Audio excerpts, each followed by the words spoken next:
On July 20th, 1969, something happened that would change the history of humanity forever.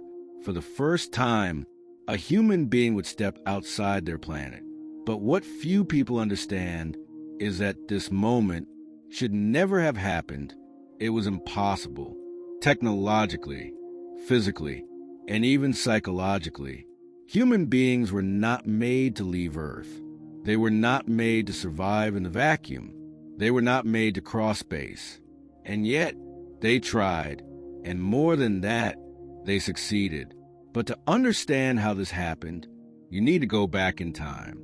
Long before Apollo 11, long before the moon, to a completely different world.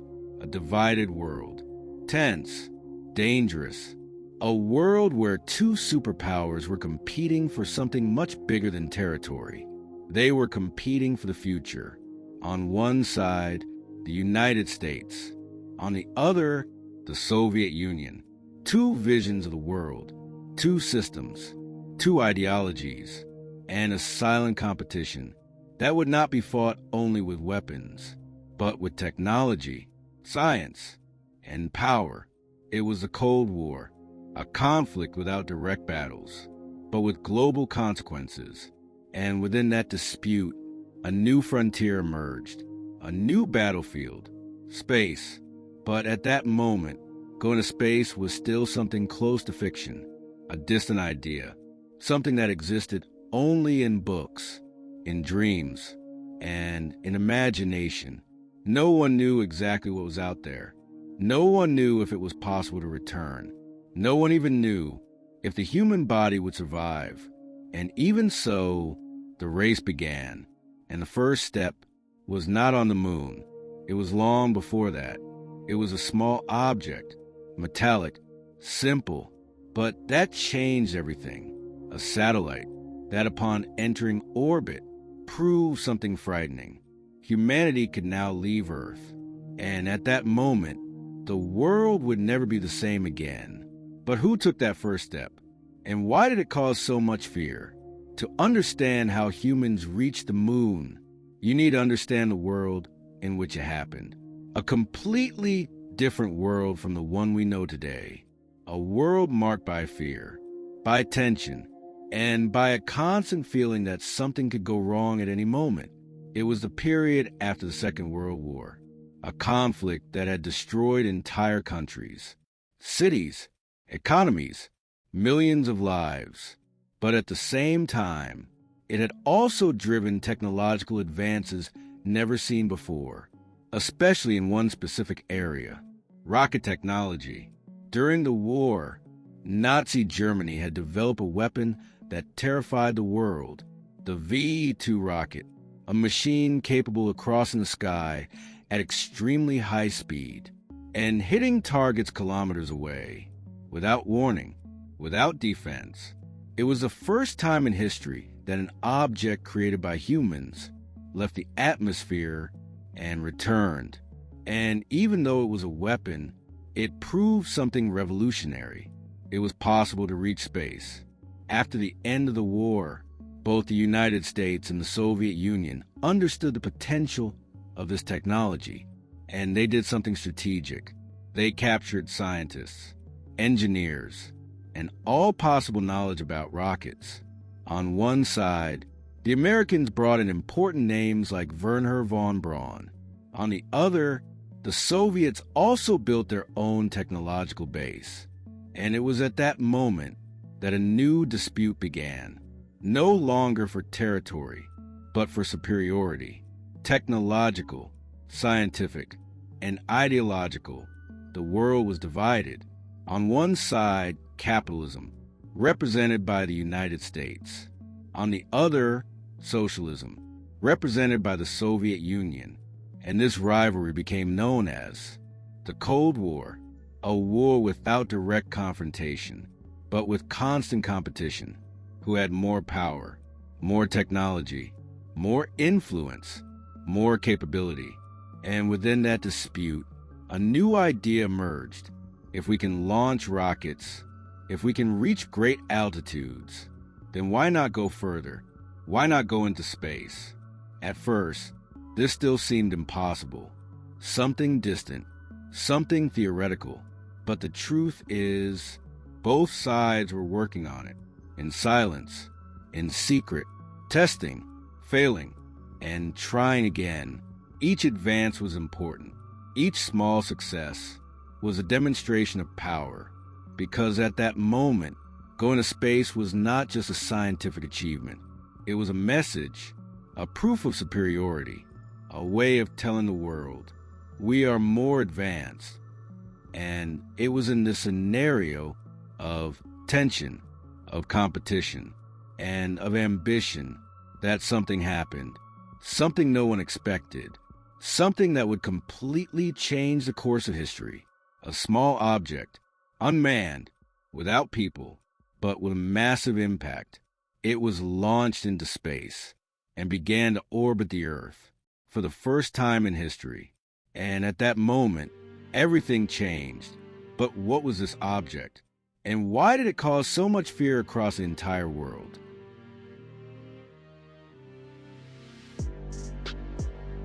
On October 4th, 1957, the world woke up different. There were no explosions. There was no war. There was no warning. But something had changed forever. The Soviet Union launched into space.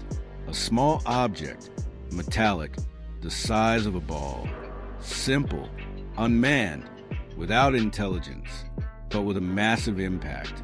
Its name was Sputnik 1, and for the first time in history, an object made by humans was orbiting the Earth, up there, above everyone, passing silently over countries, over cities, over entire continents, without asking permission, without being stopped. And that changed everything, because at that moment, it was not just a satellite. It was a message, a clear message, direct and frightening. If the Soviet Union could place an object in orbit, then it could also send something much more dangerous. Missiles, weapons, attacks, from anywhere to anywhere, without warning, without defense. Space suddenly became a threat, and the United States realized that immediately. The impact was immediate. Fear, concern, pressure. The American government had been caught off guard.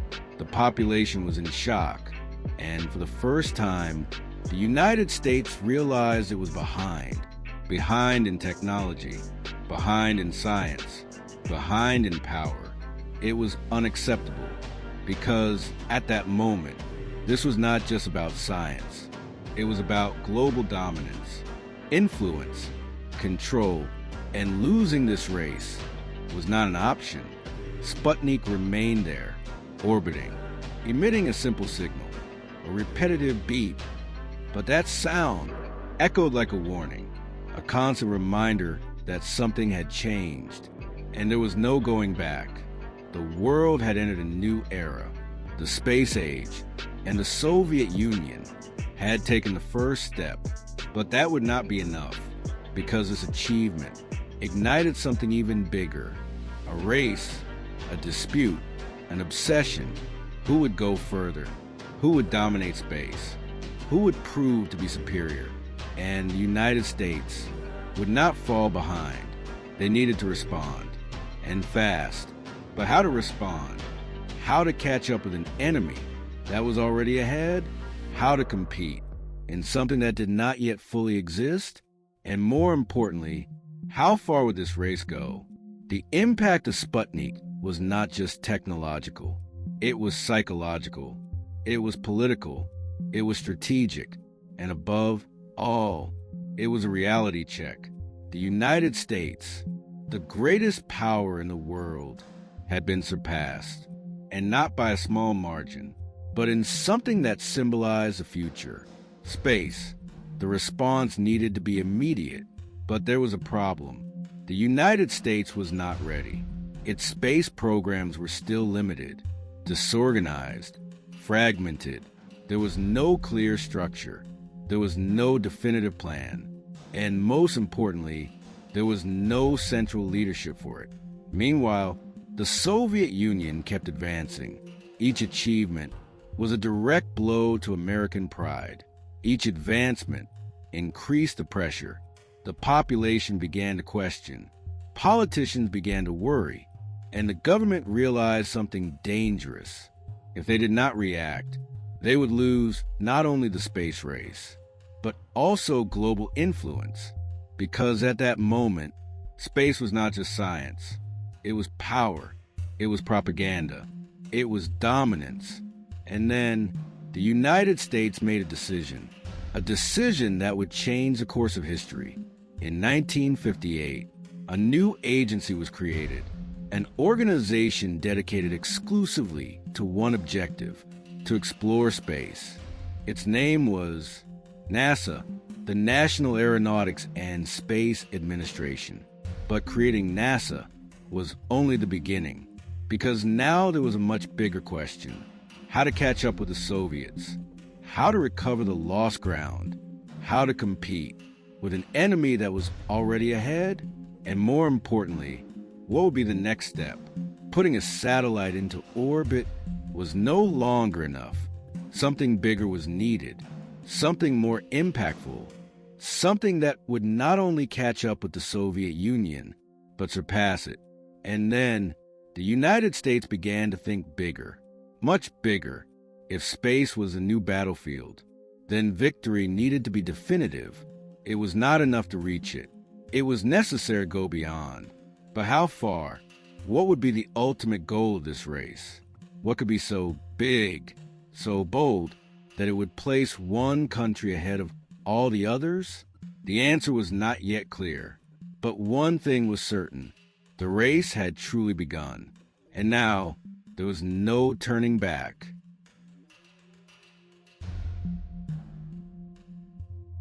After Sputnik, it became clear that the Soviet Union was ahead. But they did not stop there.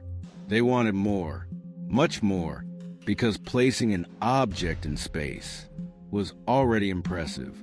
But there was a next step, something much bolder, much more dangerous: to send a human being. At that moment, that seemed absurd. No one knew what would happen to the human body in space. It was not known if it would be possible to breathe, if the heart would endure, if the mind would withstand the isolation, if the human being would even be able to return. It was completely unknown territory. But even so, they tried. And on April 12, 1961, the Soviet Union made history once again. A rocket was launched, and inside it, there was a man. His name was Yuri Gagarin, a Soviet pilot, trained, prepared, but entering something no one had experienced before. The rocket rose, crossed the atmosphere, and for the first time in history, a human being was in space, orbiting the Earth, seeing the planet from the outside, at a distance no other human had ever seen. And during that flight, Gagarin said something that would become historic. The Earth is blue. It was more than a sentence. It was proof that it was possible. The impossible had been done. But the impact of this was even greater, because once again, it was not just science. It was power. It was dominance. It was superiority. The Soviet Union had taken another step ahead, and this time, it was a giant step. The United States was in shock. Once again, they were behind. Once again, they had been surpassed. And now, the pressure was even greater, because if the Soviets could send a man into space, what else would they be capable of? The answer was frightening, and the American government knew it. They needed to react, but not just react. They needed to do something bigger, something that would not only catch up with the Soviets, but surpass them definitively, something that would change the game, something that would end the dispute. But what could be greater than sending a man into space? What would be the next step? The answer would come shortly after, and it would change everything. After being surpassed once again, after seeing the Soviet Union place the first man in space, the United States reached a critical point. They could no longer just react. They could no longer just chase. They needed to take control. They needed to do something so big, so bold, that it would completely change the course of the race. And it was at that moment that one man stepped forward. His name was John F. Kennedy, President of the United States. Young, charismatic, and with a clear vision, the United States needed to win. But not just win, they needed to win definitively. And then, on May 25, 1961, Kennedy made an announcement that at that moment sounded almost like madness. He declared before Congress that the United States would send a man to the moon and return him safely before the end of the decade. At that moment, that seemed impossible. There was not enough technology. There were no ready systems. There was no experience. It was a massive leap, a challenge that surpassed everything that had ever been done. But the most impressive part is that Kennedy knew that. And even so, he made the promise. Because that was not just a scientific goal. It was a strategy, a demonstration of power, a direct response to the Soviet Union and to the world. Months later, in an even more remarkable speech, he reinforced that vision. In front of a crowd, Kennedy said, "We choose to go to the moon. Not because it is easy, but because it is hard, because that challenge would serve to measure the best of us." That moment changed everything. The space race stopped being just a technical dispute and became a national mission, an obsession, a collective objective. Thousands of engineers, scientists, technicians were mobilized. Billions of dollars were invested, time, effort, resources, all directed toward a single objective: reach the moon. But there was a problem, a massive problem. No one knew exactly how to do it. There was no manual. There was no defined path.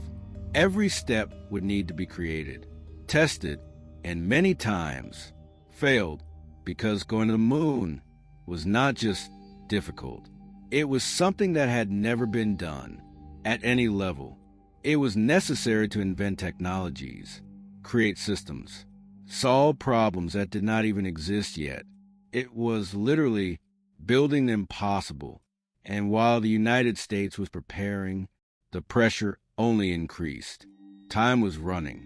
The promise had been made, and the entire world was watching. But how do you turn a promise into reality? How do you leave Earth, travel to the moon, and return alive? And more importantly, how many lives would it cost? After Kennedy's promise, everything changed. It was no longer an idea. It was no longer a distant plan. Now it was a race against time. And the biggest problem was that no one knew exactly where to start. Sending a man into space was already difficult, but sending a man to the moon was something completely different. The distance was enormous, more than 380,000 kilometers, with no stopping points, no possibility of rescue, no margin for error, and any failure meant death. But even so, the test began. The United States created initial programs: Mercury, Gemini, smaller missions, simpler objectives. But extremely important, the first step was basic: to send a man into space, make him survive, and bring him back. It sounds simple today, but at that time, it was completely unknown. Each mission was a risk, each launch a gamble, and it did not always go right. Rockets exploded, systems failed, communication was lost, and with each mistake, the size of the challenge became clearer. But those mistakes were necessary because each failure taught something. Each problem revealed a new limitation, and each attempt brought them a little closer to the final objective. With the Mercury program, the United States finally managed to send astronauts into space. But it was still not enough. Far from enough. They needed to go further. They needed to learn how to stay in space, to control the spacecraft, to perform maneuvers, to rendezvous with other vehicles, to work outside the spacecraft. And that was where the Gemini program came in, a crucial phase, where astronauts began to do something never done before. Spacewalks, docking, orbital control. They were learning, step by step, how to survive outside Earth. But even with these advances, there was still a gap. Going to the moon was not just a bigger version of those missions. It was something completely different. It required leaving Earth's orbit, traveling for days through deep space, entering lunar orbit, landing, taking off again, and returning. All of this without error, without failure, without a second chance. And the more engineers advanced, the more they realized something frightening. They were trying to do something that had never been attempted at any level. There were no references. There were no examples. It was a completely new path. And that meant one thing: more mistakes would come, more failures would happen, and perhaps not everyone would survive. But how far were they willing to go? And what would happen when the first major mistake really happened? Until that moment, the space race was dangerous, but it still seemed controllable. Mistakes existed, failures happened, but everything still seemed like part of the process. Until, on January 27th, 1967, everything changed. NASA was conducting a routine test. Nothing was being launched. No rocket was going to take off. It was just a rehearsal, a standard procedure. Inside the capsule, 3 astronauts: Gus Grissom, Ed White, Roger Chaffee, experienced men, trained, prepared. They were sitting inside the Apollo command module, simulating a launch, checking systems, testing communications. Everything seemed normal until something happened. A spark, small, almost insignificant. But in that environment, it was fatal. The interior of the capsule was pressurized with pure oxygen, highly flammable, and in seconds, the fire spread. Fast, violent, uncontrollable. The flames took over the cabin. The temperature rose instantly. The astronauts tried to get out, but there was a problem. The hatch. It opened inward, and with the internal pressure increasing, it became impossible to open. They were trapped with no way out. No time, no chance. Outside, the team tried to help, but the fire had already consumed everything. In less than a minute, the 3 astronauts were dead. The news spread quickly. Shock, silence, disbelief. That was not just an accident. It was a disaster, a brutal warning. The mission to the moon was not just difficult. It was deadly. NASA stopped. Everything was halted. Investigations began. And what was discovered was even more concerning. Design problems, flammable materials, exposed wiring, safety failures. The capsule was not safe. Apollo 1 revealed something no one wanted to admit. They were moving too fast, under pressure, rushed, and ignoring risks. The tragedy changed everything. NASA was forced to completely rethink the program. Nothing could be improvised anymore. Nothing could be ignored anymore. Every detail had to be perfect, every system reviewed, every risk eliminated, because now they knew going to the moon was not just an achievement. It was a matter of life and death. But even after that, even after losing 3 astronauts, the mission was not canceled. It continued. And that raises an inevitable question. How far were they willing to go? And how many more lives would be necessary to reach the moon? After the Apollo 1 tragedy, nothing could continue as before. NASA was not just dealing with an accident. It was dealing with a structural failure, a mistake that exposed something much deeper. The Apollo program was not ready, and if they continued that way, more people would die. The decision was immediate. Stop everything. Review everything. Start over. Every detail of the capsule was analyzed. Every wire, every material, every system. Nothing was ignored. Nothing was considered too small. The capsule that had killed 3 astronauts was completely redesigned. Pure oxygen was reconsidered. Flammable materials were removed. The wiring was reorganized. Safety systems were reinforced. And one of the most important changes was the hatch. Now it would open quickly, outward, in seconds, without risk of getting stuck. But the problem was not just technical. It was psychological. NASA had lost confidence. The engineers were under pressure. The astronauts were aware of the risk. An entire world was watching. The question now was inevitable. Was it worth continuing? Was it worth risking more lives for a mission? But the answer was clear. Yes, because that was no longer just a mission. It was a commitment, a promise, and giving up was not an option. So they went back to work, more careful, more rigorous, more obsessed. Every test began to be treated as critical. Every mistake began to be deeply investigated. Nothing else could fail. Nothing else could be improvised. The Apollo program stopped being just an ambitious project and became the most controlled project in history. But even with all these changes, the risk did not disappear. It would never disappear because going to the moon was still something no one had ever done, and every advance was still a step into the unknown. Even so, the test resumed.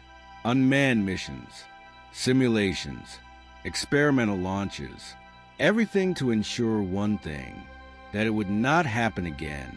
And little by little, confidence began to return. But there was still a long road ahead, because rebuilding the capsule was only part of the problem. The real challenge was still to come. How to build something capable of leaving Earth and reaching the moon after correcting the errors. After rebuilding the capsule, there was still an even bigger problem. How to leave Earth, but not just leave, how to escape Earth's gravity. Because everything that existed at that moment was not enough. No rocket ever built had the power to take humans to the moon. Something completely new was needed. Something never done before. Something gigantic. And that is exactly what NASA decided to build. A rocket so large, so powerful, that it would redefine the limits of human engineering. Its name was Saturn V, a machine over 110 meters tall, taller than a 30-story building, weighing more than 3,000 tons, loaded with highly explosive fuel, designed to do something that had never been done, take humans beyond Earth's orbit. The required force was enormous. To overcome gravity, the rocket needed to generate a massive amount of energy. And that meant one thing: any mistake would be catastrophic. The Saturn V was not just a rocket. It was a sequence of controlled explosions, 3 stages, each responsible for a part of the journey. The first stage, responsible for lifting the spacecraft off the ground. 5 gigantic engines, burning fuel at a brutal rate, generating a force so powerful that the ground shook. The second stage continued the ascent, taking the spacecraft even higher, even faster. And the third stage did something completely new. It pushed the spacecraft out of Earth's orbit, toward the moon. It was an extremely precise process. Any calculation error, any engine failure, any minimal deviation, and the mission was lost. But the most impressive part is that all of this had to work perfectly, with no margin for failure, with no second attempt. Because unlike other missions, this one could not simply return or abort. After a certain point, there was no easy way back. It either worked or everything ended there. The development of the Saturn V was a massive challenge. Explosions happened, tests failed, prototypes were destroyed. But little by little, they began to master that machine, to understand its behavior, to control its power, and to transform something extremely unstable into something reliable. But even with all the testing, even with all the preparation, there was still one factor impossible to eliminate: risk. Because in the end, the Saturn V was a colossal machine filled with fuel designed to explode in a controlled way, and inside it there would be people. But the question remained: could they really trust that machine? And more importantly, when the moment came, who would have the courage to enter it? Building the technology was only half the challenge. The other half was preparing the men who would use it, because it was not enough to have a rocket capable of reaching the moon. It was necessary to have people capable of surviving it. And that meant one thing: pushing the human body to its absolute limit. The astronauts were not just pilots. They needed to be everything at once: engineers, mechanics, navigators, decision makers, and above all, they needed to maintain control when everything was going wrong. Because in a mission like this, something always went wrong. The training began to intensify: constant simulations, program failures, extreme situations. Everything was tested. Everything was pushed to the limit. They were placed inside tight capsules for hours, sometimes days, without comfort, without space, without distraction, only silence and pressure. And that was not by chance, because during the real mission, it would be exactly like that. Total isolation, distance from Earth, no immediate help, no possible rescue. They also face extreme physical forces. During launch, acceleration pressed their bodies against the seat, making it difficult to breathe, increasing heart rate. Any mistake at that moment, and they would lose consciousness. And then came the opposite: the total absence of gravity. The body floated, fluid shifted, orientation was lost. The brain had to relearn how to function. Simple things became difficult. Moving, eating, working, everything had to be relearned. And even so, that was not the hardest part. The hardest part was psychological, because in space, there is no margin for panic. There is no space for doubt. There is no time for hesitation. Any wrong decision can be fatal, and they knew that. Every astronaut who entered that program was fully aware of one thing: they might not return. And even so, they continued, training, learning, preparing, day after day, mistake after mistake, until every movement became automatic, until every reaction became instinctive, until even in chaos, they knew exactly what to do. But even with all that preparation, there was still something impossible to simulate: the unknown, because no one had been to the moon, no one had landed, no one had returned, and that meant that, at the most important moment, they would be completely alone. But the question remained: who would these men be? Who would be chosen to do what no one had ever done? And more importantly, were they truly ready? After years of testing, mistakes, failures, and rebuilding, the mission was finally taking shape.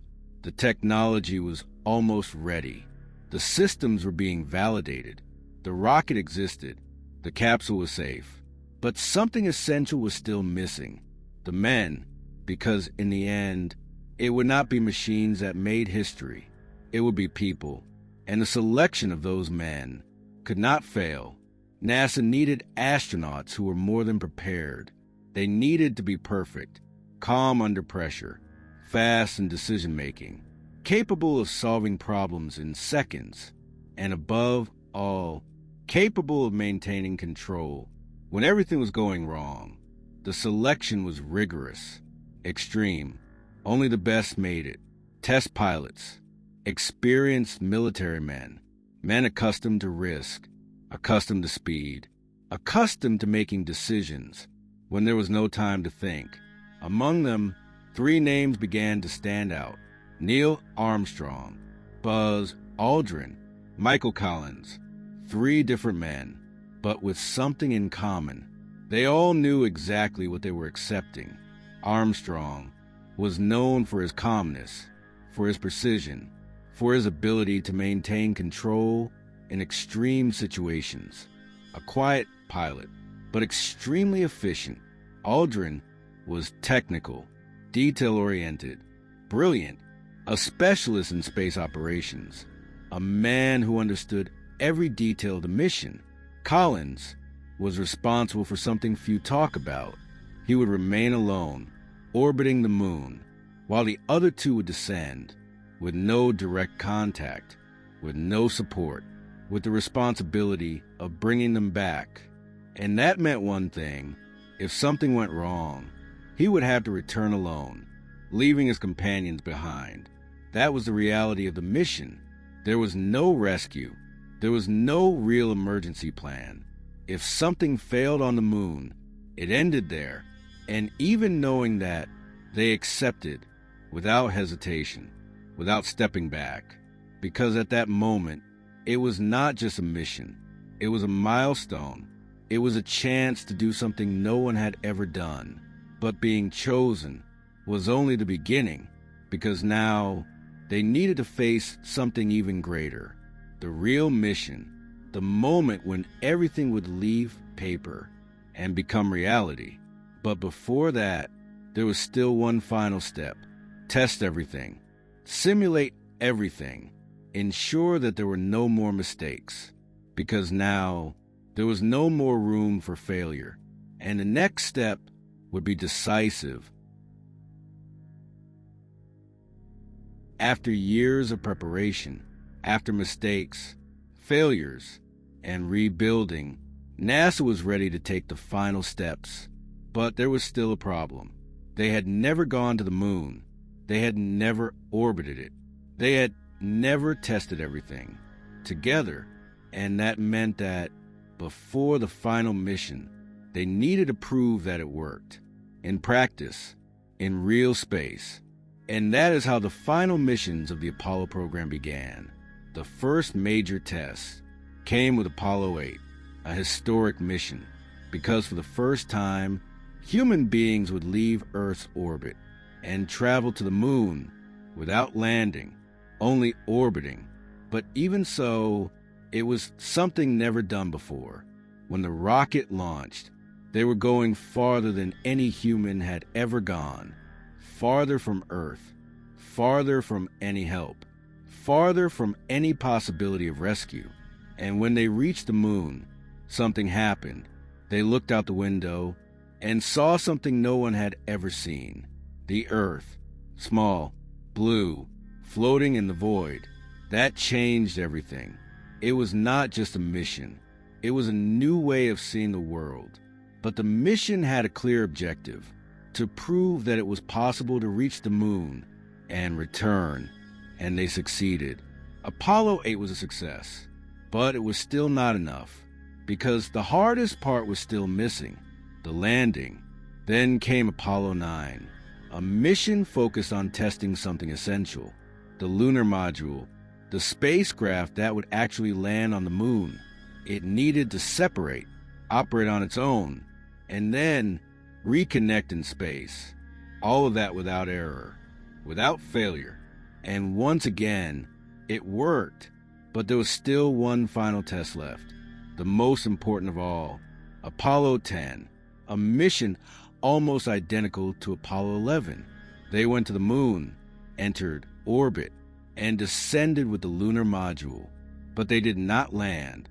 They stopped just a few kilometers above the surface, testing everything, simulating every movement, every decision, every procedure. It was a full rehearsal. The final test before the real moment. And it worked. Everything was ready. The technology worked. The procedures worked. The astronauts were prepared. But even so, there was still one thing no one could guarantee, that it would work, because testing near is not the same as doing for real. And now, there was no more room for tests. There was no more margin for error. The next mission would be definitive. It would be real. It would be the mission the entire world was waiting for. Apollo 11. But when the moment came, would everything work as planned? Or would the greatest project in history fail at the most important moment? July 16, 1969. The world stopped. Millions of people were watching. Millions more were listening on the radio. And many were simply waiting, not knowing exactly what would happen, but knowing that something big was about to happen. At the launch site in Florida, a gigantic structure dominated the horizon. The Saturn V, immense, silent, loaded with more than 3,000 tons of fuel, ready to do something that had never been done. At the top of that rocket, 3 men, Neil Armstrong, Buzz Aldrin, Michael Collins, sitting, still, strapped into their seats, inside a tiny capsule, at the top of a machine that was basically a controlled explosion. The countdown had already begun. Final minutes, every second loaded with tension. In mission control, engineers, technicians, specialists, all watching, every system, every reading, every detail. There was no room for error, not at that moment, because now it was no longer a test. It was a real mission. It was the promise being put to the test. And inside the capsule, silence, controlled breathing, heart racing, but no space for hesitation, because at that moment, they could not turn back. The countdown reached the final seconds. 10, 9, 8. The engines began to vibrate. An enormous amount of energy began to be released. 7, 6. The ground began to shake. 5, 4. An intense light took over the launch site. 3, 2, 1. And then the Saturn V lifted off. Slowly at first, almost as if it were fighting against gravity itself.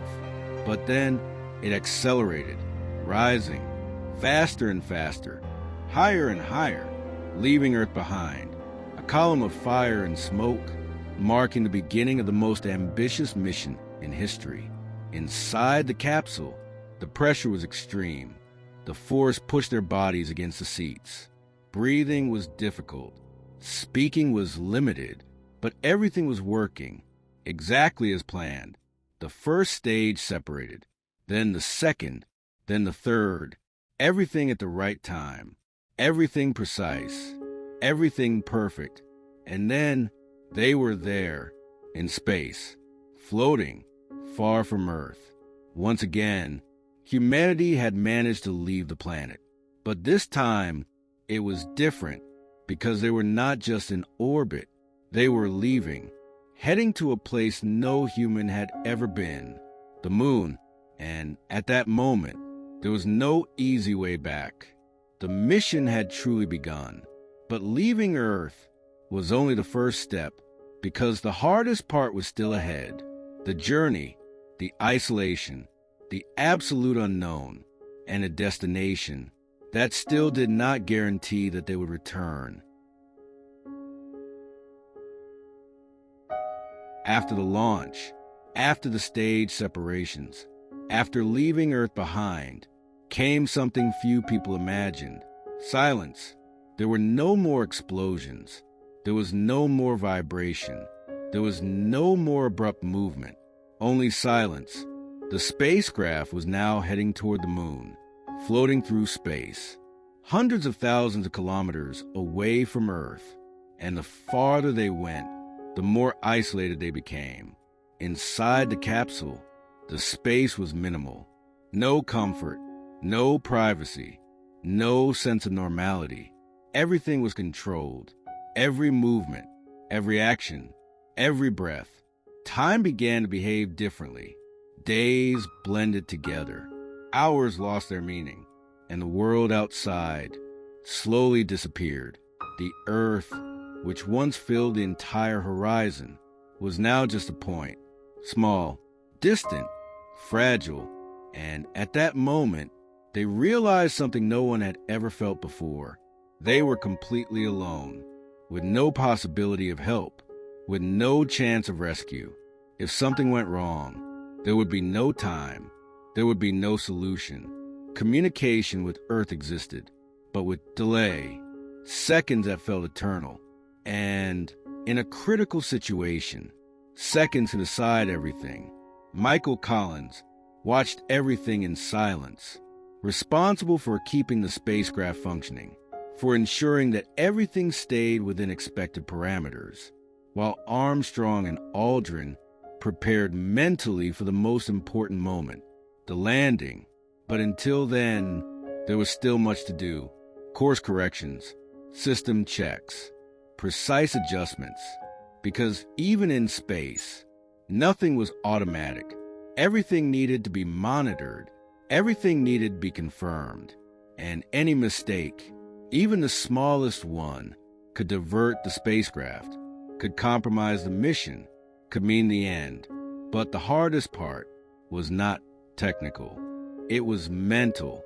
It was understanding that there was no total control, that even with all the preparation, they were entering completely unknown territory, a place no one had ever been, and where any assumption could be wrong. And the closer the spacecraft got to the moon, the greater the tension became, because reaching it was only part of the challenge. The real moment had not yet arrived. The landing, the moment where everything would need to work perfectly, without error, without failure, without a second chance. And the closer they got, the more one question arose. Would they really be able to land? Or would that journey? And there, after days traveling through space, after completely leaving Earth behind, after entering lunar orbit, the moment arrived. The moment that would define everything. The landing. Neil Armstrong and Buzz Aldrin entered the lunar module, a fragile spacecraft, light, designed for a single function, to descend to the moon, and then try to return. Michael Collins remained in orbit, alone, circling the moon, waiting, unable to help, unable to intervene. The responsibility now was in the hands of two men, and a machine that had never been tested in that real scenario. The lunar module separated and began its descent. At first, everything seemed under control. Systems functioning, calculations correct, trajectory aligned. But then, something happened. An alarm. Unexpected. Code 1202. No one expected that. No one had seen exactly that in that moment. For a few seconds, silence, confusion, doubt. The computer was overloaded, processing more data than it should. And that meant one thing. It could fail. And if it failed, they would not land. Or worse, they would crash. In mission control, the tension exploded. Engineers analyzing, making decisions in seconds. Do we abort? Do we continue? There was no time. There was no margin. And then came the answer. Continue. But the problem did not stop. Another alarm. More data. More pressure. And while that happened, the module kept ascending. Closer. Faster. More critical. And then another problem. The landing site. It was not safe. Rocks. Irregular terrain, an impossible surface. If they landed there, the spacecraft could tip over, be destroyed, end everything. Armstrong took manual control, something that was not the original plan. But now, it was the only option. He began searching for a new landing site. Meanwhile, The fuel was running out. Fast, very fast. In control, the countdown began. 60 seconds. If they did not land, they would have to abort. 30 seconds. The tension was unbearable. Every second felt like minutes. Silence dominated. No one was breathing properly. And then, finally, contact. The module touched the surface. A pause. 1 second. 2. And then, the confirmation. Houston, Tranquility Base here. The Eagle has landed. At that moment, everything changed. After years, after mistakes, after deaths, after risks, humanity had reached the moon. But the most historic moment had not yet happened, because landing was only half the story. The next step would be eternal.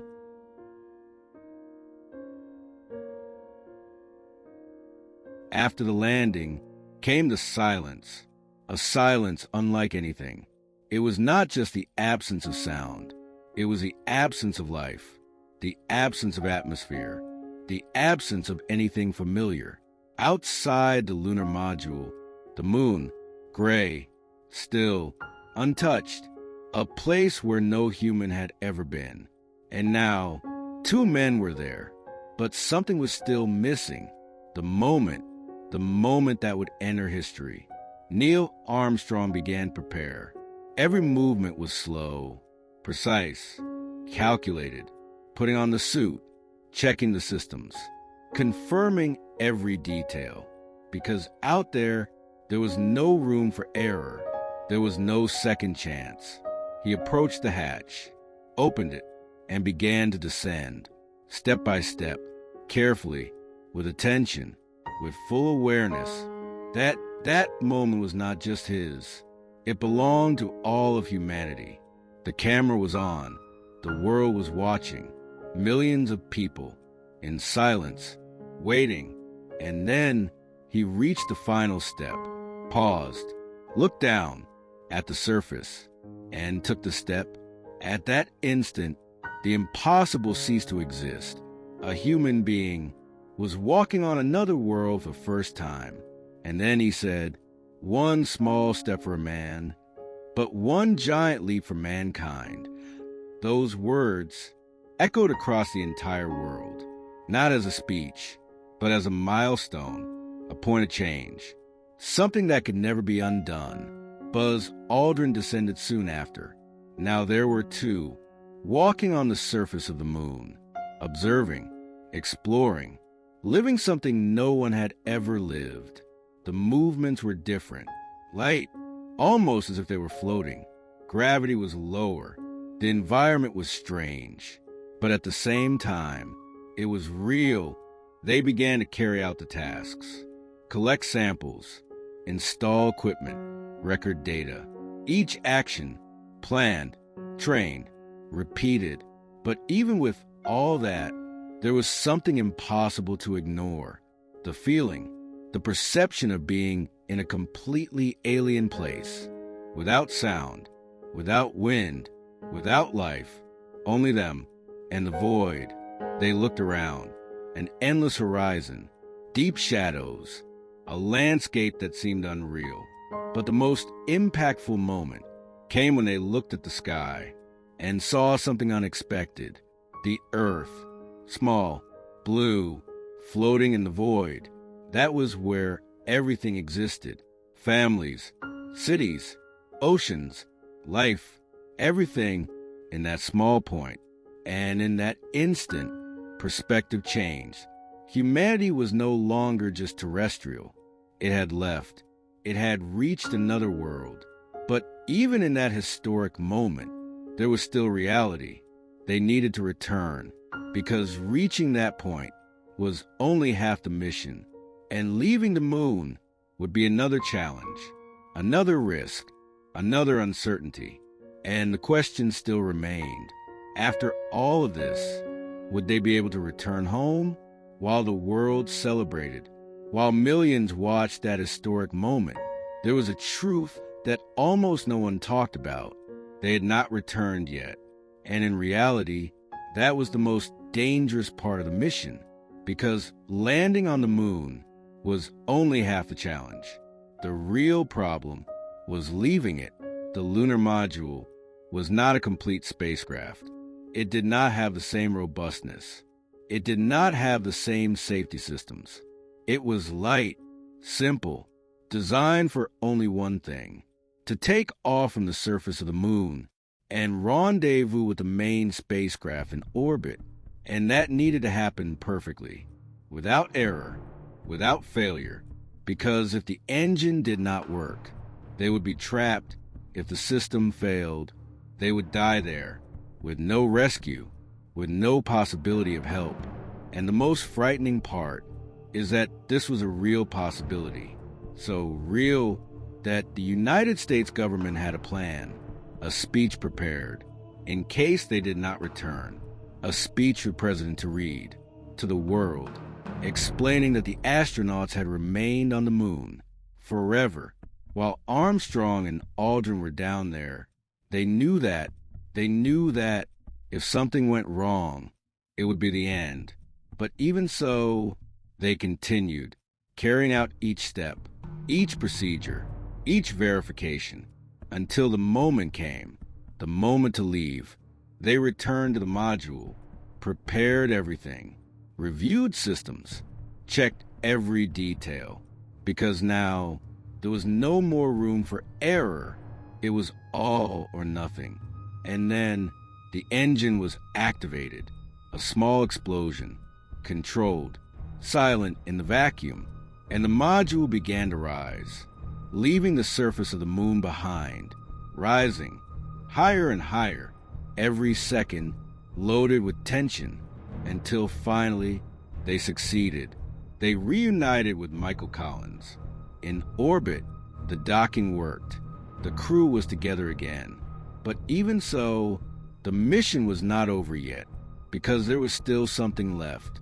The return, the re-entry, the final risk, the final test, because leaving the moon was only the beginning of the return, and returning to Earth could still go wrong.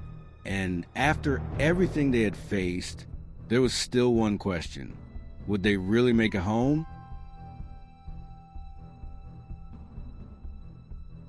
After leaving the moon, after reconnecting with the main spacecraft, after reuniting the crew, there was one final challenge left: returning home.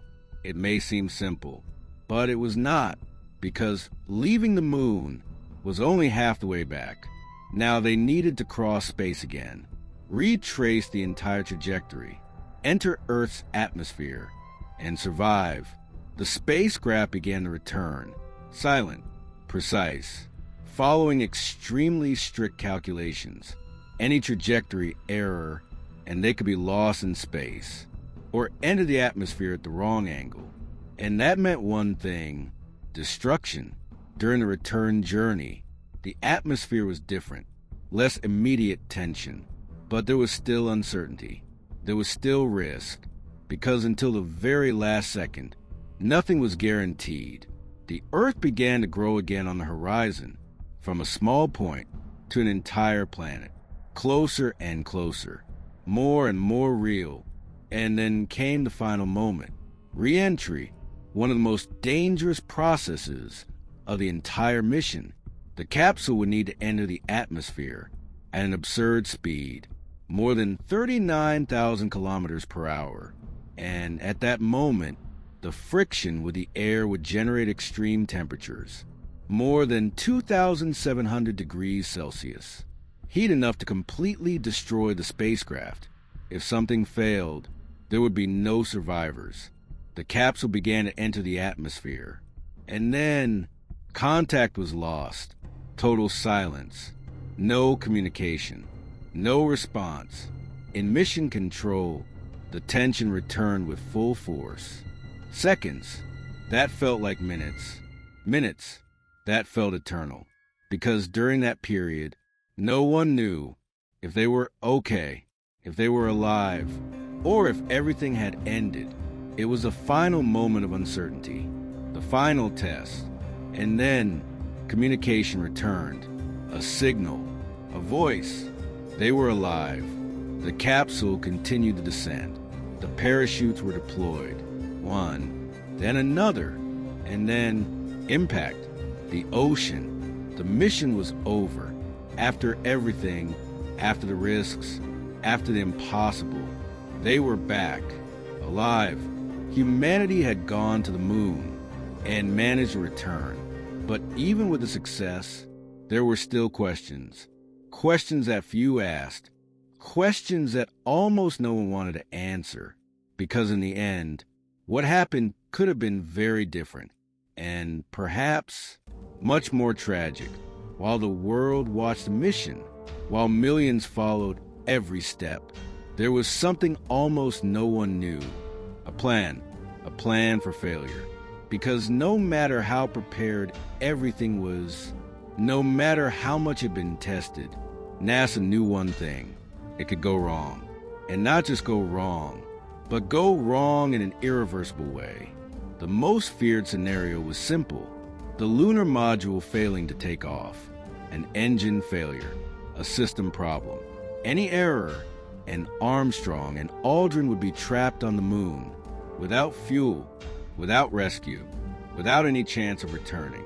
And at that moment, the mission would end there. But the most impactful part is that this had already been anticipated. The United States government already had a protocol.